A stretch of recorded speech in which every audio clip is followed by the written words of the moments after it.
तो hello everyone, स्वागत है आप सभी का फिर से एक नई वीडियो के साथ। और कैसे हैं आप सभी? आशा करते हैं आप सभी अच्छे होंगे और आप हमारी क्लासेस देख भी रहे होंगे। कंटिन्यू हमारे साथ जुड़े रहिए। आपको पता है प्राचीन इतिहास खत्म हो चुका है लगभग उसकी देखिए, ये हमारी 57वीं क्लास है। इससे पहले 54 क्लास हमारी प्राचीन भारत के इतिहास से संबंधित हो चुकी हैं। ये इतिहास के अंतर्गत जो अभी तक हमने पढ़ा इतिहास, इसमें देखिए प्राचीन भारत का जो इतिहास था, प्राचीन प्राचीन भारत का इतिहास,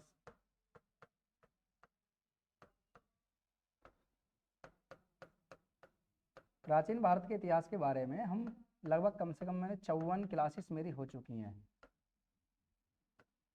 54 क्लासेस हो चुकी हैं। आपको ये प्लेलिस्ट मिल जाएगी, आप प्लेलिस्ट में जाकर देख सकते हैं 54 क्लासेस। ठीक है, 54 क्लासेस आपको एक प्लेलिस्ट मिल जाएगी। ऊपर आई बटन दिख रहा होगा, आप उसी को क्लिक कर दीजिए, वहाँ पर आपको एक प्लेलिस्ट मिल जाएगी। ठीक है, उस प्लेलिस्ट में आप जा करके हिस्ट्री की क्लास देख सकते हैं। यहाँ से पीछे पीछे प्राचीन भारत के अंतर्गत जो क्लासेस हुई हैं, जिनमें महात्मा बुद्ध को हमने पढ़ा था, सिंधु घाटी सभ्यता। ठीक है, इन 54 क्लासों में जो चीज़ें हमने पढ़ी हैं, देखिए जैसे कि सबसे पहले हमने प्रागैतिहासिक काल पढ़ा था। प्रागैतिहासिक काल, प्रागैतिहासिक काल वहाँ पर कवर कर चुके हैं हम। उसके बाद सिंधु घाटी सभ्यता हम कवर कर चुके हैं, सिंधु घाटी सभ्यता। ठीक है, जो टॉपिक बाय टॉपिक हमारा होता है सिंधु घाटी। वैदिक सभ्यता, ये हम कवर कर ही चुके हैं वहाँ पे। वैदिक सभ्यता एक पूरा एक तरीके से, जो 54 क्लासेस हुई हैं वो पूरे एक तरीके से हुई हैं। सिंधु घाटी सभ्यता, वैदिक सभ्यता। ठीक है, वैदिक सभ्यता के बाद महाजनपद काल चला था। ठीक है, महाजनपद काल, महाजनपद काल पढ़ा है हमने।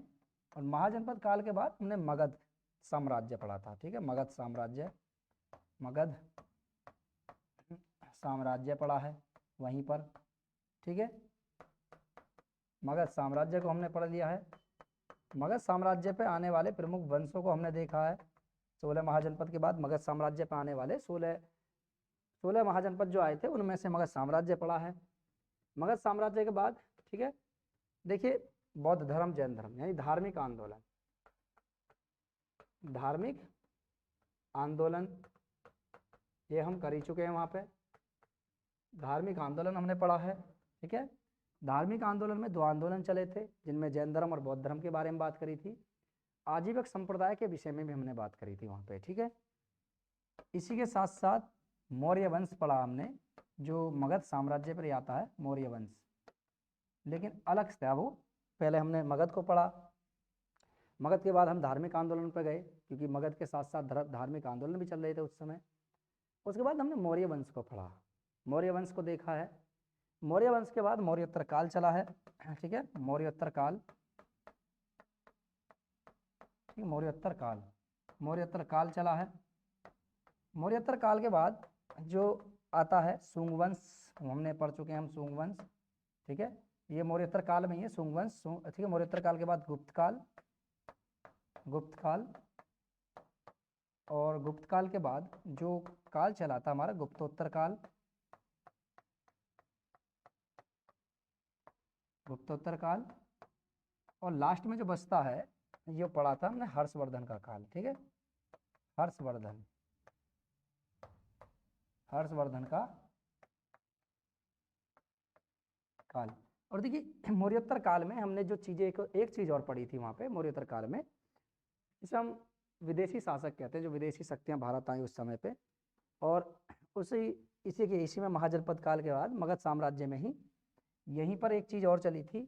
धार्मिक आंदोलन के बाद मौर्य वंश से पहले यहाँ पर एक चीज़ और पढ़ाई थी मैंने, वो पढ़ाया था मैंने विदेशी आक्रमण। ठीक है, विदेशी आक्रमण, ये विदेशी आक्रमण चले थे। ठीक है, विदेशी आक्रमण, ये पूरे का पूरा एक प्राचीन भारत का इतिहास है। किस तरीके से इतिहास एक चला, किस किस सिनेरियो में चला, कंटिन्यू क्या क्या चीज़ें हुई।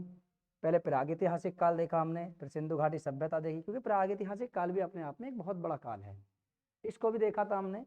सिंधु घाटी सभ्यता बहुत बड़ी सभ्यता थी, विश्व की प्राचीन सभ्यताओं में से प्रथम नगरीय सभ्यता थी। वैदिक काल को पढ़ा था, समय पीरियड बहुत चलता है, 1500 से लेकर के 600 तक। महाजनपद काल को देखा, 16 महाजनपदों का उदय होता है, जानकारी हमें मिलती है, बौद्ध ग्रंथ और जैन ग्रंथों से जानकारी मिलती है।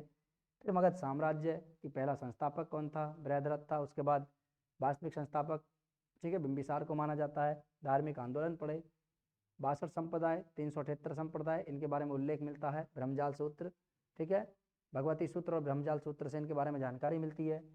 उसके बाद विदेशी आक्रमण हमने पढ़े, विदेशी आक्रमण की भारत पर पहला विदेशी आक्रमणकारी कौन था, सफल किसने किया। उसके बाद एक आक्रमणकारी और आता है, उसको भी हमने पढ़ा था वहाँ पे, मौर्य वंश को पढ़ा था हमने। मौर्य वंश में बहुत सारे शासक आते हैं, क्रम से बहुत सारे प्रमुख शासक आते हैं, जैसे कि सबसे पहले चंद्रगुप्त मौर्य ही आता है, उसके बाद बिंदुसार आता है, अशोक आता है, ठीक है, कुणाल है, संप्रीति है, शालिशुक है, ठीक है, बृहद्रथ है अंतिम शासक। उसके बाद मौर्योत्तर काल, मौर्योत्तर काल में बहुत सारे वंश आते हैं उभर करके, जैसे कि अब मौर्योत्तर काल के साथ साथ यहाँ पर कुछ विदेशी शासक भी आते हैं, तो विदेशी शक्तियों को भी हमने पढ़ा, जिसमें शक आते हैं, ठीक है, शक आते हैं, हिंदी अवन शासक आते हैं, शक आते हैं, ठीक है, कुषाण आते हैं, तो ये सब, ठीक है, ये सभी शासक धीरे धीरे आते हैं मौर्योत्तर काल में। और भारतीय शासकों की बात करें तो वहाँ पे शुंग वंश, कंडव वंश, चेदी वंश, ठीक है, सातवाहन वंश, ये सभी वहाँ पर आते हैं। गुप्त काल को हमने देखा, गुप्त काल में संस्थापक कौन होता है, श्रीगुप्त, फिर उसके बाद घटोत्कच गुप्त आता है, ठीक है, फिर उसके बाद चंद्रगुप्त प्रथम आता है, फिर समुद्रगुप्त, फिर चंद्रगुप्त द्वितीय, ठीक है, फिर उसके बाद उसका बेटा कुमारगुप्त, ठीक है, तो बहुत सारे आते हैं। गुप्तोत्तर काल को हमने देखा, गुप्तोत्तर काल में गुप्त काल के पतन के बाद बहुत सारे छोटे छोटे शासक आते हैं, जैसे गुजरात में वल्लभी में मैत्रक वंश आता है, स्थानीय समय पुष्यभूति वंश आता है, जिसे हम वर्धन वंश के नाम से जानते हैं, जो हर्षवर्धन के शासनकाल को बारे में आता है, ठीक है। ये पूरे का पूरा एक प्राचीन इतिहास है। 54 क्लासेस हो चुकी हैं इसमें। आपको ये जो क्लासेस हैं प्ले लिस्ट में मिल जाएंगी, आप हमारी प्ले लिस्ट बनी हुई है। जिन बच्चों का हिस्ट्री, ठीक है, जो डरते हैं हिस्ट्री से कि हाँ जी हिस्ट्री हमारे लिए बहुत हार्ड विषय है, आप यहाँ क्लास कर सकते हैं। बिल्कुल एकदम आसान मैंने कर दिया है, आसानी से मैंने समझाया है किस तरीके से, बिल्कुल एकदम बहुत अच्छी तरीके से, हर एक एग्जाम में यूजफुल है, चाहे वो एग्जाम कोई सा भी हो उसके लिए, ठीक है। 54 क्लासेस में ये सब पूरा एक टॉपिक हुए हैं। मध्यकाल में हमने स्टार्ट किया था, ये मध्यकालीन चल रहा है, तो मैंने सोचा कि एक बार आपको बता दूं कि क्या क्या हम पढ़ चुके हैं अब तक, ठीक है। और ये मध्यकाल में तीसरी क्लास है, और मध्यकालीन जानकारी के प्रमुख स्रोतों को लेकर के, ठीक है, ये क्लास है हमारी। तो शुरू करें बिना किसी देरी के शुरू करते हैं, ठीक है, चलिए शुरू करते हैं। देखिए क्लास, अब यहाँ से पहले ये मध्यकालीन भारत के इतिहास की तीसरी क्लास है हमारी, ठीक है। आपको थंबनेल दिख रहा होगा तो वहाँ पे बता रखा है तीसरी क्लास है ये। इससे पहले जो पुस्तकें थी उनको हम पढ़ चुके हैं, 2 क्लास हो चुकी हैं ऑलरेडी। तीसरी क्लास है फतवाए जहांदारी। क्या है जी? फतवाए जहांदारी। ये पुस्तक है, किसके काल की हमें जानकारी देता है, मध्यकालीन जानकारी के प्रमुख स्रोतों में ये पुस्तकें आती हैं। कुछ स्मारक आते हैं, ठीक है, कुछ भवन आते हैं, कुछ सिक्के आते हैं। सिक्के आप पढ़ोगे, अभी सिक्के भी देखेंगे, बहुत सारी जगहों पर सिक्के भी मिले हैं। कुछ स्थान ऐसे हैं जहाँ से सिक्के प्राप्त हुए हैं। आप लाल किले के बारे में आप पढ़ते ही हो, दिल्ली का लाल किला, आगरे का लाल किला, आगरे का ताजमहल, तो ये सब कब बने थे? मध्यकाल में ही बने थे। तो आप ये जो है ये एक ऐतिहासिक स्थल है, ये ऐतिहासिक स्थल है। कुतुब मीनार है, कुतुब मीनार का निर्माण कब हुआ था, इसकी नींव कब रखी गई थी, किसके शासनकाल में पूरा हुआ था, ठीक है। तो सभी ये आती हैं।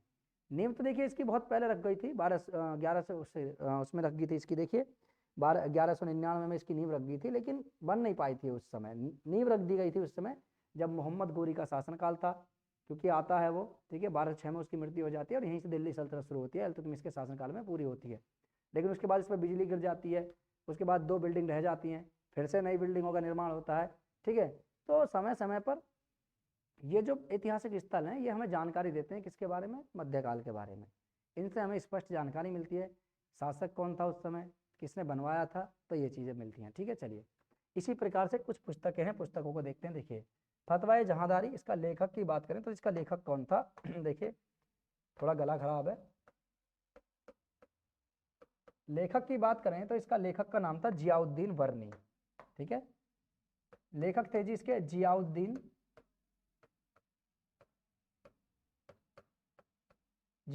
वर्नी, इसके लेखक हैं। जियाउद्दीन वर्नी के द्वारा फतवाए जहांदारी लिखी गई थी, ठीक है, फतवाए जहांदारी लिखी गई थी। सल्तनत काल की राजनीति पर आधारित पुस्तक है। क्या है जी? ये सल्तनत काल की राजनीति पर आधारित पुस्तक है। और तारीख ए फिरोज शाही, जो इससे पिछली वाली मैंने पुस्तक पढ़ाई थी पिछली क्लास में, तो उसमें एक तारीख ए फिरोज शाही आई है।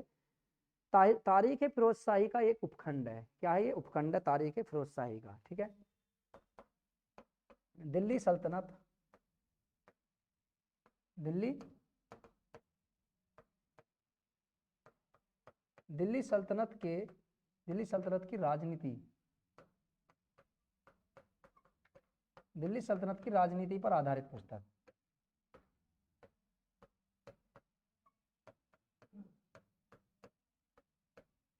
यानी देखिए जानकारी तो मिलती है हमें, तो कहाँ से जानकारी मिलती है, क्या जानकारी मिलती है, ठीक है, किस चीज़ की जानकारी मिलती है हमें इसमें। ठीक है, तो ये चीज़ें आती हैं कि किस पर आधारित पुस्तक है ये और जानकारी क्या देता है। जैसे वहाँ पर आ जाए कि निम्नलिखित में से चारों पुस्तक दे दी और पूछ लिया जाए कि निम्नलिखित में से दिल्ली की राजनीति पर आधारित कौन सी पुस्तक है, अगर आपने पढ़ा होगा तो सामान्यतः आप लगा देंगे उस चीज़ को। और देखिए ये तारीख ए फिरोज शाही जो लिखी गई थी, तारीख ए फिरोज शाही, ठीक है, तारीख ए फिरोज शाही,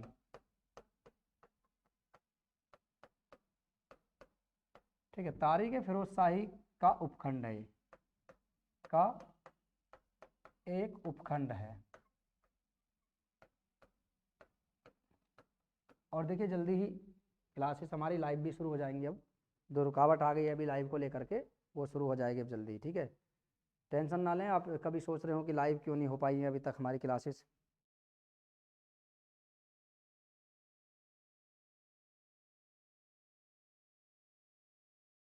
ठीक है, आज देखिए 9 बजे की जो दिल्ली पुलिस का प्रैक्टिस सेट चल रहा है, 9:30 बजे वाला बैच है, वो कंटिन्यू रहेगा अभी।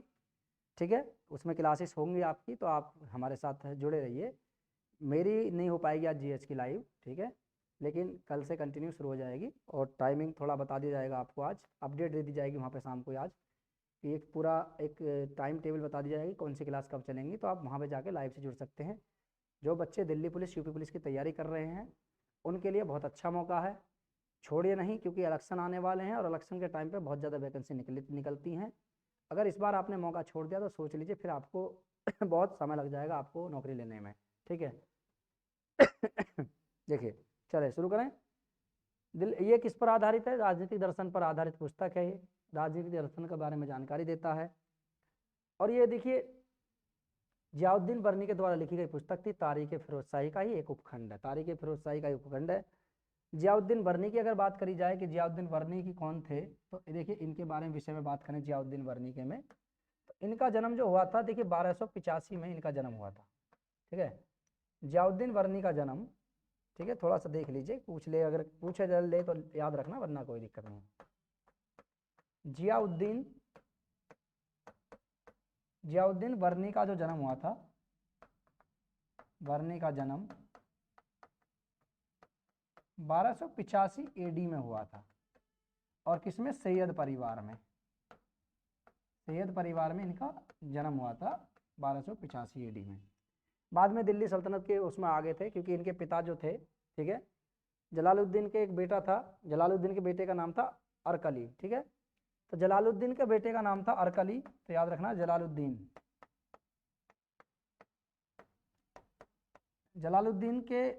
जलालुद्दीन का दूसरा जो पुत्र था, दूसरा पुत्र नाम क्या था उसका? अरकली। ठीक है, अरकली की सेवा में इनके पिता थे, तो बाद में जाकर के ये दिल्ली सल्तनत में आ गए थे ये भी, जियाउद्दीन वर्नी जो हैं। ठीक है, अरकली, अरकली कौन थे? अरकली जो थे ये जलालुद्दीन के पुत्र थे, जलालुद्दीन खिलजी के पुत्र थे अरकली। और इनकी सेवा में कौन थे? इनके पिता थे, किसके? जियाउद्दीन वर्नी के पिता इनकी सेवा में थे। तभी ये दिल्ली सल्तनत में आए और दिल्ली सल्तनत के बारे में जानकारी दी। इस पुस्तक से जो हमें जानकारी मिलती है, अलग से जो जानकारी मिलती है, देखिए मोहम्मद बिन तुगलक के बारे में जानकारी मिलती है। मोहम्मद बिन तुगलक के राजनीतिक जीवन पर प्रभाव पड़ता है, मोहम्मद बिन तुगलक, ठीक है, बिन तुगलक की जानकारी मिलती है, शासनकाल की जानकारी भी हमें इस पुस्तक से ही मिलती है। तो दो चीज़ें हो गई, एक दिल्ली सल्तनत की राजनीति पर आधारित पुस्तक है, दूसरी हमारी मोहम्मद बिन तुगलक के विषय में जानकारी देती है, उसके विषय में जानकारी मिलती है, राजनीतिक जीवन पर प्रभाव पड़ता है। ठीक है, आगे देखिए सीरत फिरोज शाही, सीरत फिरोज शाही, इसके जो लेखक थे वो अज्ञात लेखक थे, किसने लिखा है पता ही नहीं है आज तक, ठीक है। लेकिन बाद में जाकर के फिरोज शाह तुगलक के शासनकाल में, ठीक है, फिरोज शाह तुगलक के शासनकाल में इसको लिखा गया था, बाद में प्रकाशित किया गया था। और ये जानकारी भी देता है उसी के विषय में, फिरोज शाह तुगलक के शासनकाल में जब ये हुई थी, तो ये फिरोज शाह तुगलक के बारे में जानकारी भी देता है। ये पुस्तक से जानकारी मिलती है, फिरोज शाह तुगलक के शासनकाल के बारे में ही जानकारी मिलती है। लेखक कौन था इसका?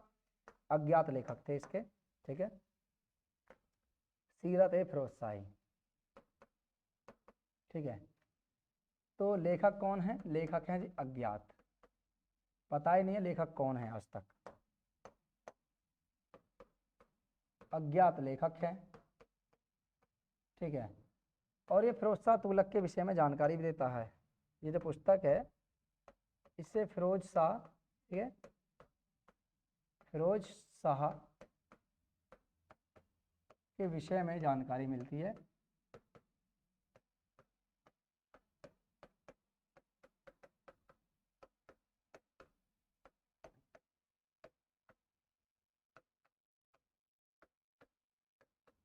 ठीक है, फिरोज शाह तुगलक के विषय में जानकारी देती है ये पुस्तक, फिरोज शाह तुगलक के विषय में जानकारी देती है। और तारीख फिरोज शाही का एक विस्तृत संस्करण किया गया है इसमें।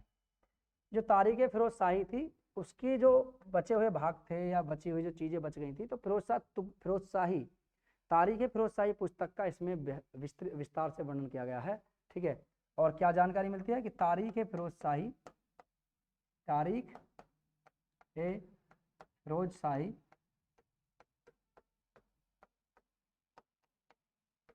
फिरोज शाही पुस्तक का विस्तृत वर्णन, विस्तृत वर्णन इसके अंतर्गत किया है। तारीख फिरोज शाही का विस्तृत वर्णन इसके अंतर्गत किया गया है, ठीक है। ये ग्रंथ है अफीक के द्वारा लिखा गया ग्रंथ है ये तारीख फिरोज शाही।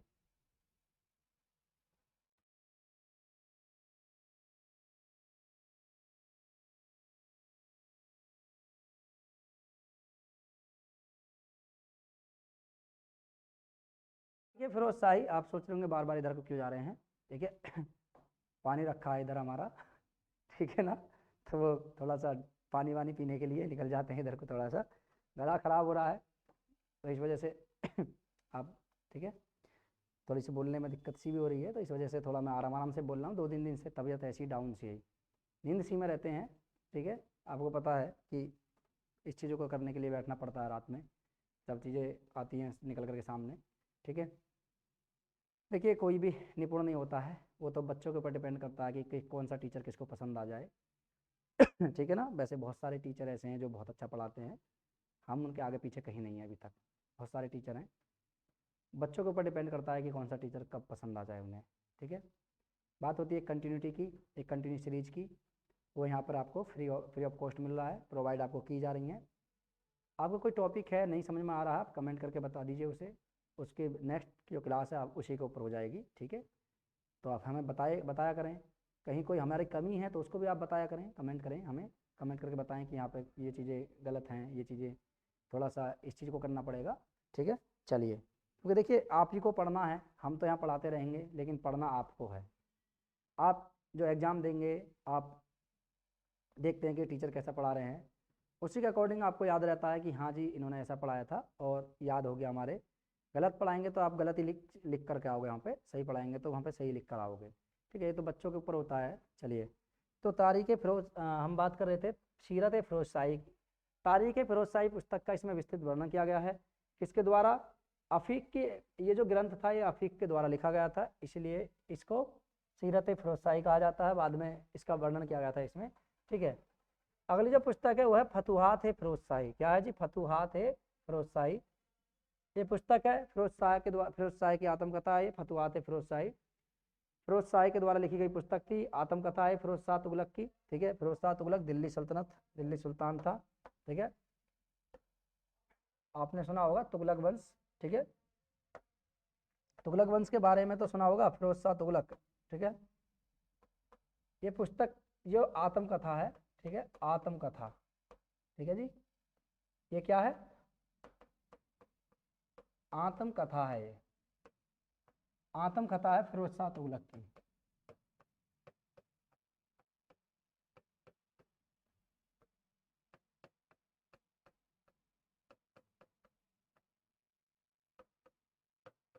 फिरोज शाह तुगलक की आत्मकथा है, नाम है इसका फतुहात फिरोज शाही। ये जो पुस्तक है ये आत्मकथा है किसकी? फिरोज शाह तुगलक की आत्मकथा। ठीक है, इसके बारे में हमें जानकारी मिलती है। फिरोज शाह तुगलक अपने आप को इसमें आदर्श मुसलमान कहता है, आदर्श सुल्तान कहता है कि मैं एक आदर्श सुल्तान हूँ। ठीक है, फिरोज शाह तुगलक ने इसमें कहा है, फिरोज शाह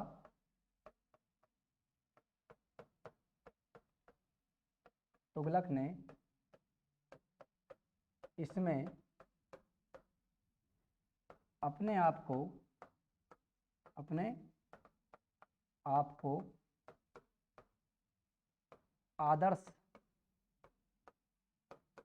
आदर्श मुसलमान कहा है।